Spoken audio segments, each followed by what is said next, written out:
제가 한 선배 목사님으로부터 이 목회에 대한 이야기를 듣다가요, 본인이 경험한 이야기를 제가 듣고 여러 가지 생각을 한 일이 있었습니다.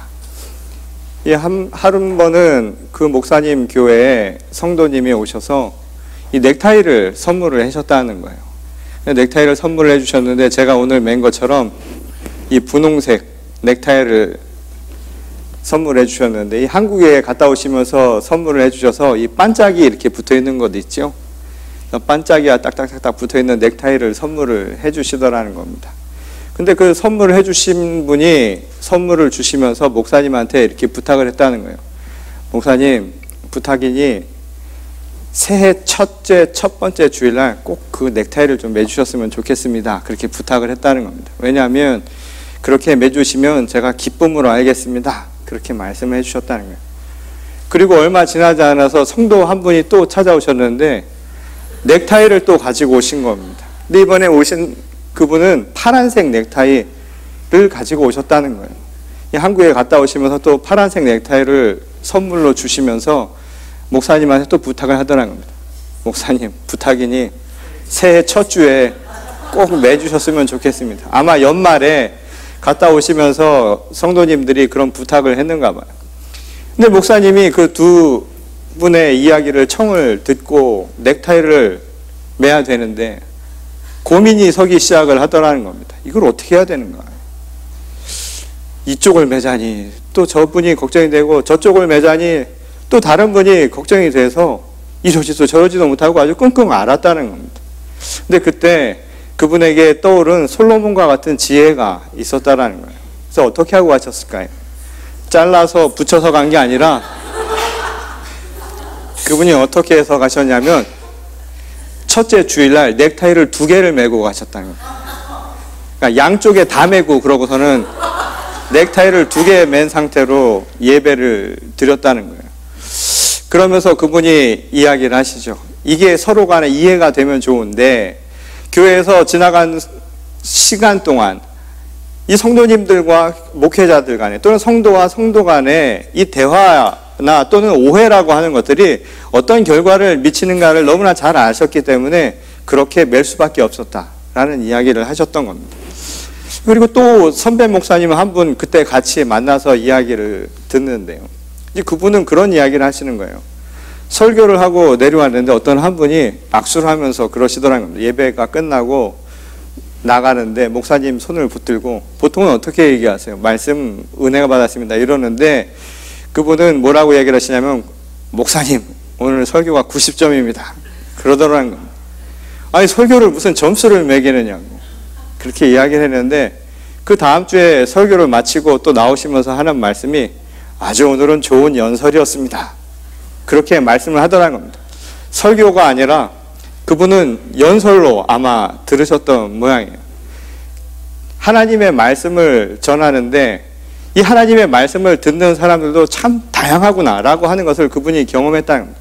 어떤 분은 연설로 듣고, 어떤 분은 점수를 매기고, 어떤 분은 강론을 들었다고도 이야기를 한다는 겁니다. 자기가 들어왔던 배경에 따라서, 환경에 따라서 서로 다른 반응들이 나타난다라는 이야기를 하는 거였습니다. 제가 그 이야기를 들으면서 무슨 생각을 했는가 하면, 오늘 우리 교회만이 아니라 오늘 우리 시대, 우리가 살아가는 이 현실 속에서 우리가 얼마나 서로 오해와 또한 서로를 향한 포용력이 부족했던가라고 하는 것을 생각해 보게 되었습니다. 그런 의미에서 오늘 우리는 말씀을 통해서 이 시대, 이 세대에 필요한 포용성이라고 하는 것은 과연 무엇을 의미하는 것일까? 그리고 우리가 함께 더불어 살아간다는 것의 의미는 과연 무엇일까? 이에 대해서 함께 나누어 보려고 합니다.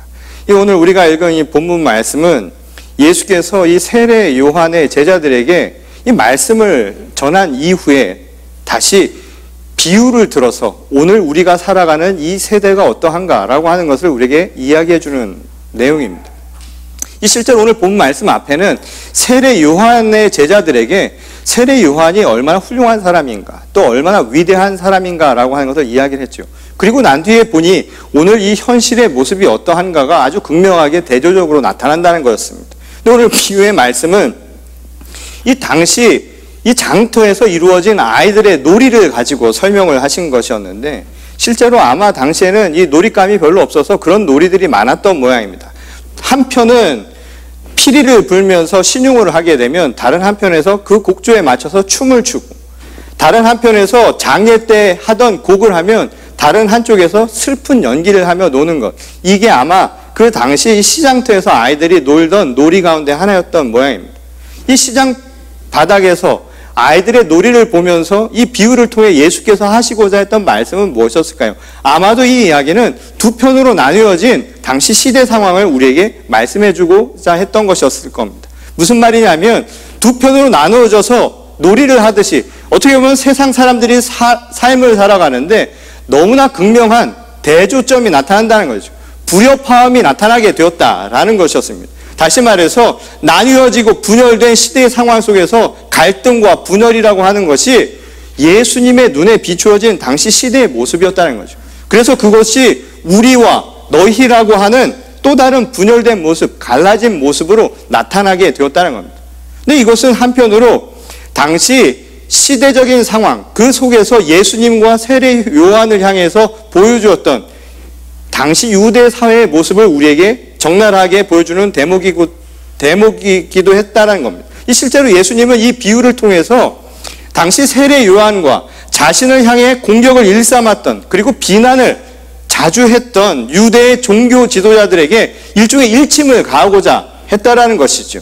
이 당시 세례 요한과 예수님은 이미 많은 사람들의 주목을 받고 있었던 상황이었습니다. 이미 예수 그리스도의 기적과 이 표적이라고 하는 것들이 여러 군데에서 나타나고 하는 것을 사람들은 이미 익히 들어서 알고 있었던 상황이었고, 또 세례 요한은 그를 통해서 많은 사람들이 이미 세례를 받았기 때문에 그들을 향한 사람들의 시선들이 존경심과 또한 그들을 따르려고 하는 제자들이 나타나기 시작했다는 겁니다. 이 마태복음 3장 5절과 6절 말씀을 보면 예루살렘과 온 유대와 그리고 요단강 사방에서 수많은 사람들이 자신의 죄를 자복하고 회개하면서 그들에게 세례를 받았다라는 기록이 나오고 있습니다. 결국 당시 예수님과 세례 요한을 향한 유대 사람들의 반응이 얼마나 뜨거웠는가라고 하는 것을 반증해주는 대목이죠. 그리고 그것은 당시 모든 기득권을 쥐고 있었던 유대의 서기관이나 바리새인들, 그리고 그들을 비롯한 유대의 성전 세력, 유대의 종교 지도자들이 좋게 볼 리 아주 만무한 상황이었다는 것이죠. 왜냐하면 요한이나 예수님이 가르쳤던 그 가르침은 그들의 이야기하는 아주 모순된 이야기가 많았기 때문입니다. 그리고 그것은 그들이 지금까지 가지고 있었던 자신들의 권한, 자신들의 권리, 그리고 자신들의 권위를 침해할 수도 있다라는 생각이 들었기 때문이라는 겁니다. 그래서 그들은 주목했지요. 예수 그리스도와 세례 요한의 하나하나의 일거수일투족을 관심 있게 보기 시작했다는 겁니다. 그런 점에서 예수께서 오늘 본문 말씀에서 말씀하신 이 세대라고 하신 그 대상은 모든 일반인들을 이야기하기보다는 사실은 특정한 사람들을 염두에 두고 하신 말씀이라는 것을 생각해 볼 수 있는 대목입니다. 무슨 말이냐면 모두를 뭉뚱그려서 이야기하신 것이 아니라 바로 저편에서 다른 이들과 구별을 지어서 있던 바로 유대의 성전 지도자들, 종교 지도자들을 향해 던지신 말씀이었다는 겁니다. 당시 그들은 유대 사회를 지배하는 많은 것들을 가지고 있었던 사람들이죠. 종교와 정치가 구별이 없는 바로 유대 사회에서 그들은 종교를 통하여서 당시 시대의 많은 기득권들을 누리고 있었던 사람들이었다는 겁니다. 실제로 예수님은 그들을 향한 비판을 멈추지 않으셨는데 마태복음 23장에 보면 이런 이야기들이 반복적으로 나오죠. 화 있을진저 외식하는 자들아, 그들은 겉과 속이 다른 사람이라는 겁니다. 그리고 말하기를 뱀들아 독사의 자식들아 라고 비판을 서슴지 않았습니다.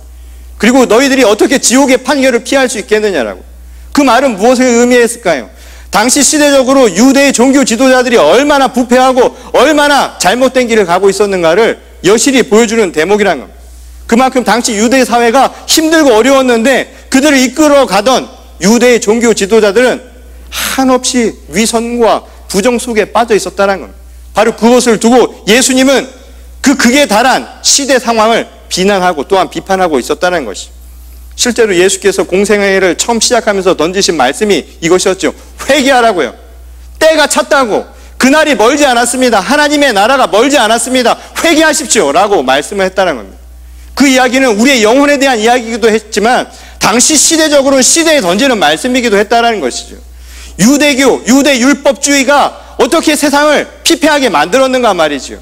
세상이 타락해서 사람이 온갖 죄악에 빠져서 말이죠. 부정과 부패가 일어나고 가난한 사람들은 더욱 가난해지고 힘들고 어려운 사람들, 상처받은 사람들이 더욱 살기 힘들어지는 시대적 상황이 보였다 이 말인 겁니다. 하나님 나라가 멀지 않았다라는 것, 그러니 회개하라는 이 말씀은 결국 무엇을 이야기하는 것이었을까요? 오늘 우리가 회개하고 하나님의 나라가 이 땅 가운데 임할 수 있도록 변화되어야 한다 이 말인 겁니다. 다른 말로 이야기하자면 그런 의미에서 유대교의 종교 지도자들에게는 일종의 선전포고와 같은 이야기로 들리는 대목이었다는 겁니다. 그럼에도 불구하고 그들은 전혀 미동도 하지 않았죠. 하나님 나라의 선포에 전혀 그들은 아랑곳하지 않았다 이 말인 겁니다.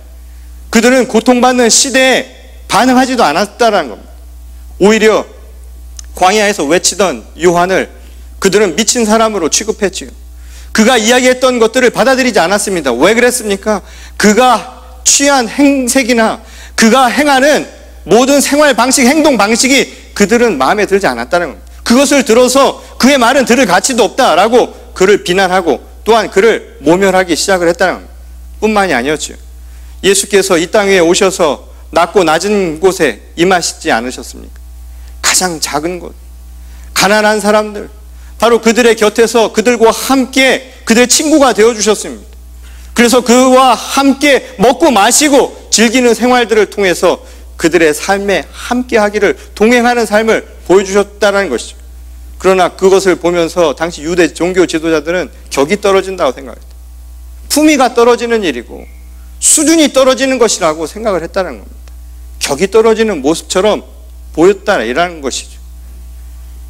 평범한 일상의 삶조차 그들에게는 비판의 대상이 되어버렸다는 겁니다. 율법이라는 이름 하에서 하나님의 진정한 사랑, 그리고 하나님의 은혜를 베푸는 예수 그리스도의 그 모습을, 그 사역을 그들은 오히려 방해하기 시작했다는 겁니다. 예수님과 그리고 굴욕적인 생활을 했던 세례 요한을 못마땅하게 여겼다는 것이죠. 도대체 어떻게 해야 그들의 마음에 들 수 있는 것이었을까요? 결국 방법은 한 가지밖에 없었을 겁니다. 그것은 다른 것이 아니라 자기와 함께 하는 것이죠. 자기를 따르는 것이었습니다. 예수님과 세례 요한을 못마땅하게 여기는 것도 무슨 특별한 이유가 그래서가 아니라 자기와 함께 하지 않은 것, 자기 편에 서지 않았던 것, 바로 그것이 문제의 원인이었다는 것이죠. 자기를 중심으로 이루어진 세상 그 안에 있지 않은 모든 사람들은 외부인이고 이방인일 뿐이었다는 것. 그리고 그것은 궁극에는 공공의 적이 될 수밖에 없었다는 것이죠.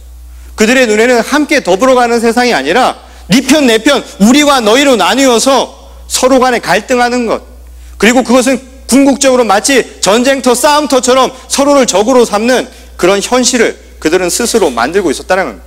그들의 세계관 자체가 거기서 크게 벗어나지 않았다는 것이죠. 우리와 너희가 극명하게 구별된 세상, 그것이 바로 그들이 가지었던 입장이었고 그들이 세례 요한과 예수 그리스도를 너희 편 그리고 우리와는 다른 그 누군가로 만들어버린 이유였다는 겁니다. 그런 의미에서 이 말씀은요, 오늘 2000년이 지난 교회와 성도들에게 똑같이 던지신 말씀이라고 우리가 생각할 수 있는 대목입니다. 여전히 우리도 자신의 뜻과 생각과 방식이 또한 삶의 태도 속에 스스로 함께하는 마음이 없다면 예수께서 말씀하신 이 세대의 범주 안에 우리도 결코 벗어날 수 없다는 것을 기억해야 한다는 말씀입니다. 이 사실 그때나 지금이나 비슷한 인식이 한 가지 있죠. 이 당시에는 팍스 로마나라고 하는 말이 있었습니다. 이 팍스 로마나라고 하는 것을 통해서 평화의 시대, 로마가 지배하던 평화의 시대라는 말이 당시 유행하던 말이었죠. 오늘날은 팍스 아메리카나라고 하는 말이 있습니다. 이 팍스라는 말은 라틴어로 피스, 평화라는 의미입니다. 근데 저는 이 말이요, 잘못 번역된 것 같아요. 이 팍스라는 말이 사실 오늘날 엄밀한 의미에서 말하자면 평화가 아니라 평정이 아닐까라는 생각을 해봅니다. 무슨 말이냐면 모두가 함께 더불어 살면서 느끼는, 누리는 평화가 아니라 어떠한 강력한 힘이 있어서 평정했기 때문에 나타나는 일시적인 평화 형태라는 것이죠. 갈등이 없는 상태라는 겁니다. 어떤 큰 힘이 있어서 모두를 누리고 있기 때문에 모두가 갈등이 나타나지 없는, 서로가 서로 간의 분열의 상태가 드러나지 않는 그런 모습일 뿐이라는 것이죠. 실제로 오늘날 우리가 살아가는 현실뿐만 아니라 당시 유대 사회도 마찬가지의 상황이었다는 겁니다. 네 편 내 편 구별할 것 없이 어느 강력한 힘이 있어서 모두를 누르고 있기 때문에 모두가 한편처럼 보이는 일종의 가평화 상태, 가식적인 평화 상태가 나타날 수밖에 없었다는 것이죠. 이를 바꿔 생각하면 그만큼 이 사람들 사이에 이 평화를 이룬다는 게 얼마나 어려운가라고 하는 것을 우리에게 보여주는 일이기도 합니다. 이 서로를 인정하고 이해한다는 것, 이게 정말 어려운 일이지요. 인간관계에서 가장 기본적이라 할 수 있는 부모 자식 간의 관계만 해도 한번 생각해 보십시오.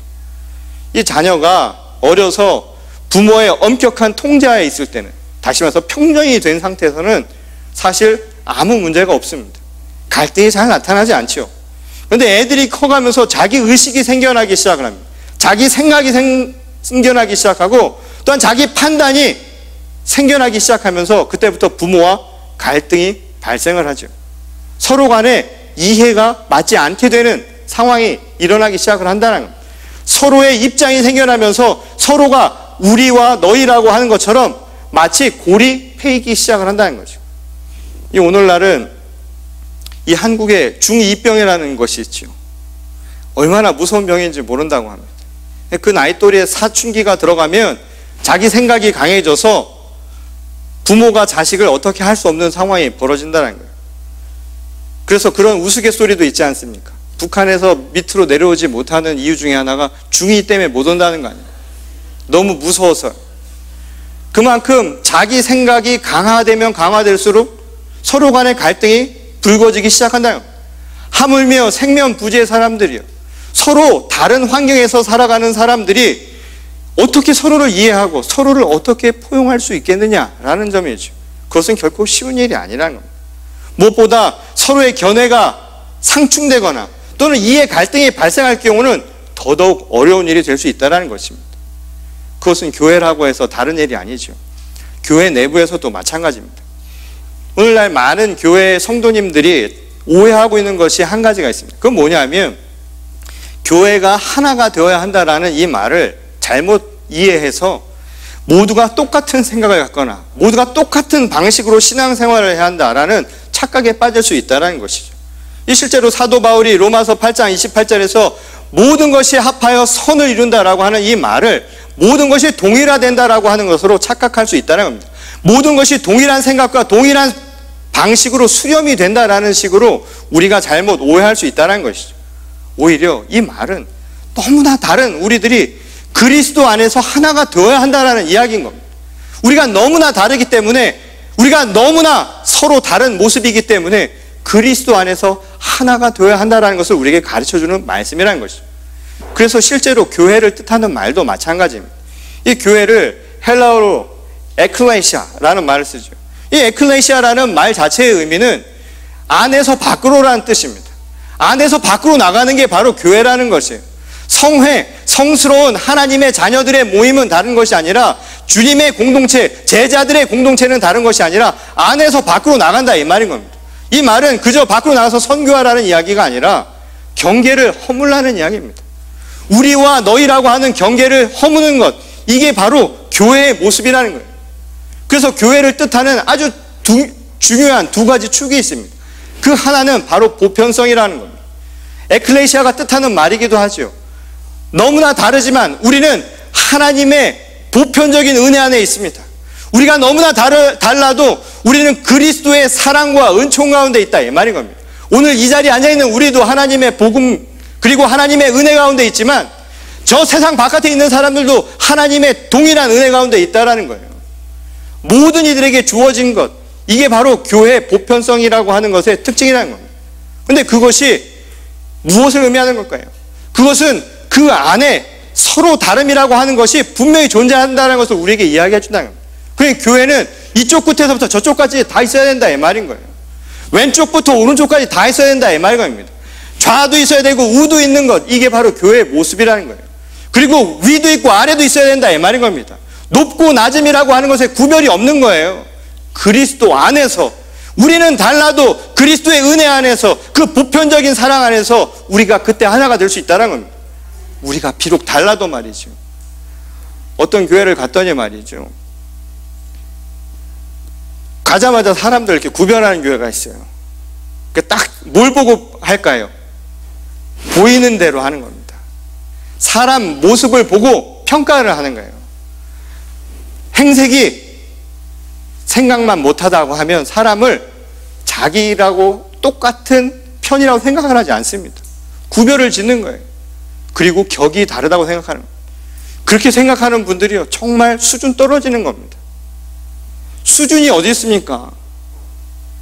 제가 몇 년 전 한국을 방문해서 초대를 받아갖고 한 교회에 갔는데 행색이요, 그렇게 아주 뭐 깔끔한 행색이 아니셨어요.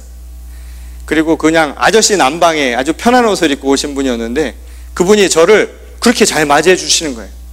연세가 좀 있으셨는데 젊은 목사인데도 저를 얼마나 깍듯하게 섬겨주시는지 몰라요.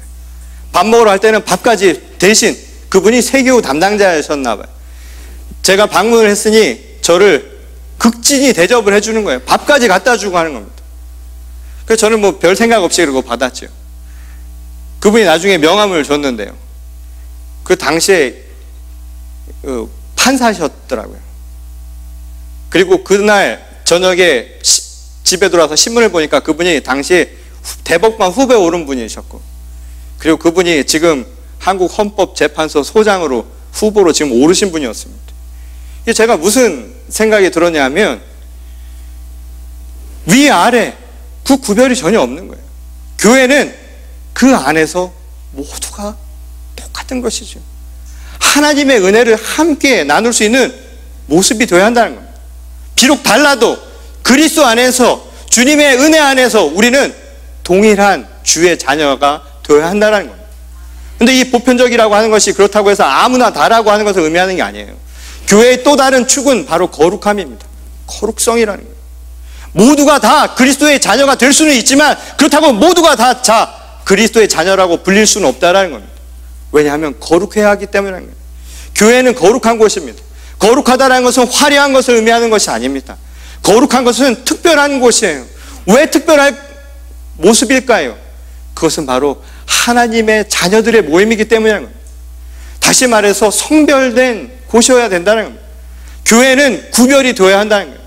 그런 의미에서 교회라고 하는 곳은 세상을 구별짓는 곳이 아닙니다.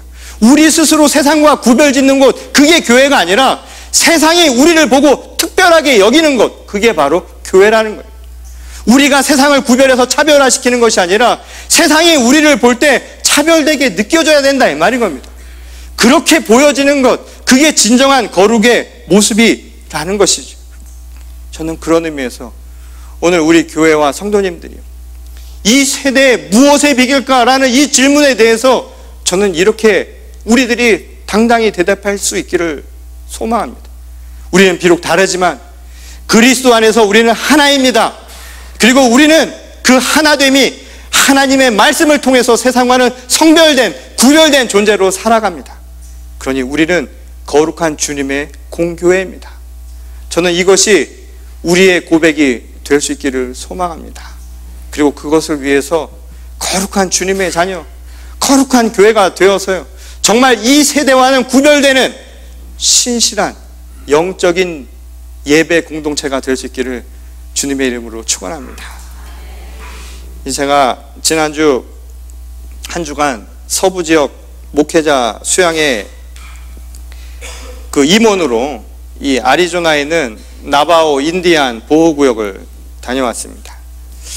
그곳에서 이 선교하고 계신 한 선교사님의 이야기를 통해서 당시 그분이 오셔서부터 지금까지 12년 동안 인디안, 미국 인디안이죠, 네이티브 아메리칸 인디안들의 열악한 현실과, 그리고 그분이 어떻게 그들과 함께 어우러지며 복음을 전하기 위해 어떻게 헌신하고 어떻게 선교를 하고 있는가에 대한 이야기를 들으면서 아주 감동을 받고 왔습니다.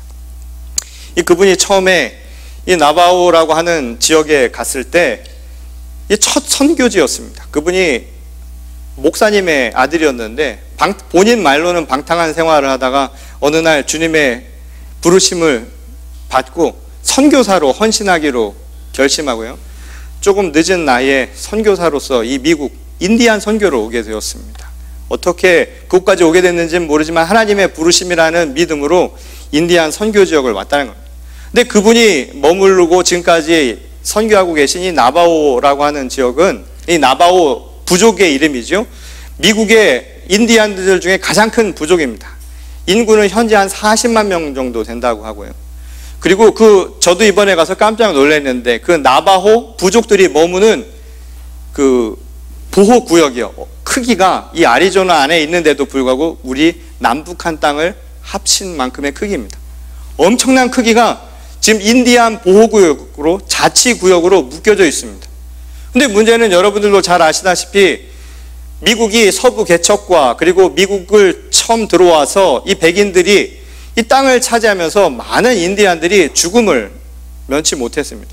심지어는 그들을 자연적으로 도태시키기 위해서 그들의 식량인 버팔로를요 대량 학살을 한 적이 있었습니다. 그래서 씨를 말린 적이 있었죠. 그래서 먹을 것이 없어서 인디안들이 자연적으로 죽어가길 바랬다는 겁니다. 실제로 저도 가보니 그 아리조나 그 지역의 온도가 한 120도 정도 됩니다. 엄청난 더위죠. 뜨겁고 그리고 물이 없어서요. 지금도 50% 이상의 가구가 물과 전기가 없습니다. 지금 21세기 미국의 아리조나라고 하는 한 주에 비록 자치령이라고 하지만 엄연히 일어나고 있는 현실입니다. 저도 놀랐습니다. 아직도 물과 전기가 공급되지 않는다는 거예요. 이곳에 그를 보낸 이유가 있다라는 생각을 하고 처음에 그곳에 들어갔는데 이분들이 오랜 세월 동안 핍박받고 고통받은 것이 있어서 외지인들, 다시 말해서 우리가 아닌 다른 사람들을 받아들이길 꺼려한다는 겁니다. 그리고 누가 들어오든 그들을 품어 안으려는 마음을 갖지 않는다는 거예요. 그들을 환대하지 않는다 이 말인 것이죠. 이분도 처음 갔더니 교회를 출석을 하는데 인디안 교회를 출석을 하는데 전혀 반응이 없었다는 겁니다. 이 실제로 그들 교회도 이 나바오의 1%만이 크리스찬이라고 합니다. 그러니까 전체 인디안의 1%만이 크리스찬인 게 놀랍지 않습니까? 이 청교도 국가인 미국에서요. 근데 그 교회에서 믿는다는 사람들조차 이 외지인들을 받아들이지 않는 거예요. 그래도 이분이 받은 소명도 있고 또한 그것을 향한 자신의 마음이 있어서 꾹 참고 계속 출석을 했다는 거예요. 그러던 어느 날 예배당에 들어갔는데 이 사람들이 반기질 않으니까 앉을 자리가 별로 없었다는 거예요. 옆에 앉기도 뭐하고. 그런데 어느 이 자리를 보니까 우리처럼 이렇게 돼 있는 자리인데요. 한 분만 앉아 계시더라는 거예요. 그래서 일부러 그곳에 가서 앉았습니다. 그 옆에 앉았다는 거예요. 그런데 왜 사람들이 앉았는지를 앉는 순간 그분이 알게 되었다는 거예요. 이 나바오에 있는 사람들이 되게 물이 부족해서 잘 씻지를 않는데 이분은 특별히 안 씻은 것 같다는 거예요. 너무 안 씻어서 냄새가 코를 찌른 데다가. 그리고 지금 인디안들의 가장 큰 문제가 뭐냐면 바로 이 마약 중독입니다. 도박과 마약이요. 이 미국의 도박장이라고 하는 게 되게 다 인디안들과 가까운 곳에 허용이 되어 있지요. 그래서 이 마약 중독 그리고 알코올 중독으로 많은 사람들이 어려움을 겪고 있습니다. 근데 그때 그 앞자리에 앉아있는 분이 알코올 중독자였던 모양입니다. 이 술을 얼마나 먹었던지 술 냄새 그리고 씻지 않은 그 냄새가 혼합이 되어서요. 그냥 옆에 앉아있기가 거북할 정도로 인디안들도 그 옆에 못 앉을 정도니 이분이 얼마나 힘들었겠습니까? 근데 그 옆에 앉아있는 순간에 갑자기 주마등처럼 자신의 과거가 떠오르더라는 거예요. 자신의 방탕했던 생활이에요. 목사의 자녀인데도 불구하고 불타는 토요일을 보내고서는 그냥 새벽까지 술을 퍼마시고 교회 가서 성가대에 서서 그 성가대에 있는 많은 사람들을 쓰러지게 만들었던 자기 자신의 옛 모습이 떠오르더라는 거예요. 그래서 주여 하는 마음으로 그 자리에 꼭 버티고 앉아 있었다는 거예요. 그리고 그 다음 주 돼서 또 그 자리를 간 거예요. 그 자리밖에 없었어요. 또 그 다음에도 그 자리에 가서 앉았는데 계속 앉다 보니까 모든 게 인이 백이더라는 거예요. 계속 그 자리에 앉고 그리고 손도 잡고 포옹도 하기 시작했다는 겁니다. 그리고 얼마 지나지 않아서 그 교회 목사님한테, 인디안 목사님한테 연락이 왔다는 겁니다. 주일을 특별 주일로 선포를 하고, 그 주일은 뭐냐면 그 가정을 2년 만에 우리들의 식구로, 교회 식구로 맞이한다라는 바로 특별 예배를 갖기로 했다는 겁니다. 그날 그 예배 공간에 갔더니 여전히 씻지 않을 것 같은 그분도 그날은 씻고 깨끗이 하고 나왔다는 거예요. 그리고 모두가 그를 안아주고 그를 받아주기 시작을 했다는 겁니다. 가족으로 받아주기 시작했다는 거예요. 우리와 너희의 구별이 없는 한 가족으로 맞아들이기 시작을 했다는 것이죠. 그리고 그때부터 그들과 하나가 되어서 사역을 시작을 했는데, 그 교회에 가장 큰 어르신이 지금 97세가 되는 한 여성분이 계시는데, 그분이 이 선교사님을, 한국 선교사님을 양아들로 삼아주었다는 거예요. 그리고 양아들로 삼아주면서 그의 이름을 나바호 이름으로 붙여주었다는 거예요. 그게 뭐냐면 야떼 쉬아지, 야떼 쉬아지라는 이름을 붙여줬다는 거예요. 이게 나바호 말인데요, 야떼 쉬아지라는 말이 무슨 말이냐면 사랑하는 내 아들아 라는 이야기였다는 거예요. 그래서 그 뒤로는 사람들이 다 이분을 야떼 쉬아지라고 부른다는 거예요. 야떼 쉬아지, 야떼 쉬아지, 사랑하는 내 아들아, 사랑하는 내 아들아. 그는 하나님의 부름을 받고 선교사가 되었는데요, 선교사가 되어서 인디안이라고 하는 낯선 땅에 가서 그곳에서 결국 사랑하는 그들의 아들이 되었다는 거예요. 교회 사람들은 그분을 볼 때마다 다 사랑하는 내 아들이라고 불렀다는 거예요. 그래서 이분이 그 뒤로부터 이 선교를 시작하는데, 이 사람들의 마음을 또 그들과 함께 하기 위해서 정부가 하지 못하는 일들을 하기 시작을 했다는 겁니다. 지금 그분이 교회 센터를 2년 만에 지었는데요, 나무 건물로 허름한 거지만 그렇게 센터를 지었는데 지금 5년이 지나도록 전기와 수도가 안 들어간다는 거예요. 왜 안 들어갈까요? 행정이 그렇게 안 되는 겁니다. 아직도 그곳에는 제대로 되는 게 한 가지도 없다는 거예요. 그래서 그분이 많은 사람들을 다시 돌아보게 됐다는 겁니다. 그리고 돌아보니 여전히 많은 50% 이상의 가구들이 물 없이, 전기 없이 지금 살아간다는 거예요. 그 가정을 방문해보면 저녁에 어떻게 할까요? 호롱불을 켜고 있는 겁니다. 아직도요. 한 번은 그 선교사님에게 나이 드신 분이 너무 힘들다고 찾아오셨다는 거예요. 기도 좀 해달라고. 그 기도의 이유가 뭐냐 하면 잠을 못 주무신다는 거예요. 새벽 2시면 눈이 깨서 그냥 바깥을 헤매고 다니신다는 거예요. 그래서 그 이유를 물어봤죠. 왜 그럴까? 그래서 몇 시에 주무시냐고 물어봤다고 합니다. 8시에 주무신다는 거예요. 8시에 자니까 2시에 당연히 일어나죠. 자연스러운 현상인 거죠. 문명의 이 도움을 전혀 받지 못하는 상황을 보고선 그때부터 이분이 무엇을 했냐면 도시 행정이 하지 못하는 부분들을 본인이 하기 시작한 겁니다. 포크레인을 사서 땅을 파기 시작하고 필요한 부분들을 이분이 직접 가서 해주기 시작을 했습니다. 1%에 불과한 기독교인들, 그들에겐 또 다른 너희라고 불렸던 그들과 다른 이들을 위해서 그 일을 시작하기 시작했다는 거예요. 그랬더니 이후에 그들이 이 선교사님을 이렇게 불렀다고 합니다. Good friend, 좋은 친구라고 하는 나바오 말로 부르기 시작했다는 거예요. 근데 이 나바오 말로 친구라고 하는 이 말의 뜻이 무엇이냐면 내 슬픔을 함께 지고 가는 사람이라는 뜻이라는 거예요. 내 어려움과 슬픔을 함께 지고 가는 사람, 그게 바로 친구라는 겁니다. 저는 그분의 이야기를 들으면서 이런 생각을 해봤습니다. 과연 오늘 우리가 사는 이 세대는 예수님의 말씀대로 무엇에 비길 수 있을까요? 그리고 오늘 우리는 과연 어떤 시대를 살고 있는 걸까요? 많은 사람들은 이기적이고 개별화된 세상을 걱정하죠. 자기밖에 모르는 사람들 사이에서 삭막한 현실이 되어가고 있다고 우리 서로 이야기합니다. 여전히 세상 속에서는 우리와 너희가 구별이 되어서 끊임없는 갈등과 분열이 일어나고 있지요. 그 골도 깊어져서 함께 어우러져서 살아간다는 것, 정말 평화라고 하는 것들이 과연 우리 시대에 가능한 일이 될 것인가? 오히려 서로 함께하는 것이 불편한 세상이 되어버린 것은 아니었을까요? 그런데 여러분 아십니까? 하나님은 우리를 부르셨습니다. 사랑하는 내 아들아, 딸들아 라고 우리를 부르셨습니다. 그리고 예수 그리스도를 통해서 우리의 가장 낮은 곳까지 와서 힘들고 어렵고 상처받은 영혼들마다 우리들의 진정한 친구가 되어주셨습니다.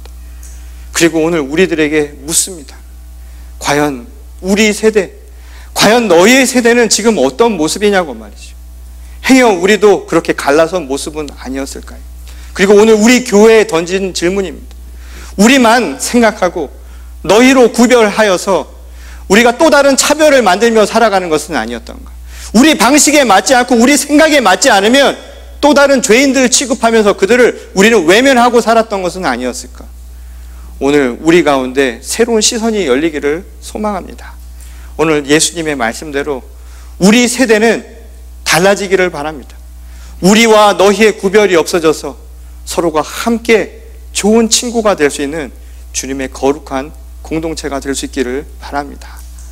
특별히 우리 열린교회 성도님들께 제가 부탁드립니다. 이제 다음 주면 저희가 섬기던 멕시코 지역에 선교를 갑니다. 말은 많습니다. 또 그쪽도 만만치가 않더라고요. 뭐 해주면 뭐 제때 하는 거 한 가지도 없더라고요. 건물을 지어주면 그대로 다음 해 올 때까지 그대로 해놓고요. 뭐 달라고만 하지 하는 것 같지는 않고 속도도 느립니다. 그냥 우리 가면 속만 터져서 올 때도 있죠. 그런데 말이죠, 우리가 그 사람들의 마음을 과연 정말 잘 이해하고 있는 것일까요? 그들도 어쩌면 우리들을 정말 좋은 친구가 아닌지 지금도 우리들을 보고 있는지 모릅니다. 정말 주님의 좋은 친구가 되어서 그들에게 나아가 함께 나누는 선교를 하기 위해서는 인내도 필요하고 꾸준함도 필요하고 무엇보다 우리의 함께하는 마음이 필요합니다.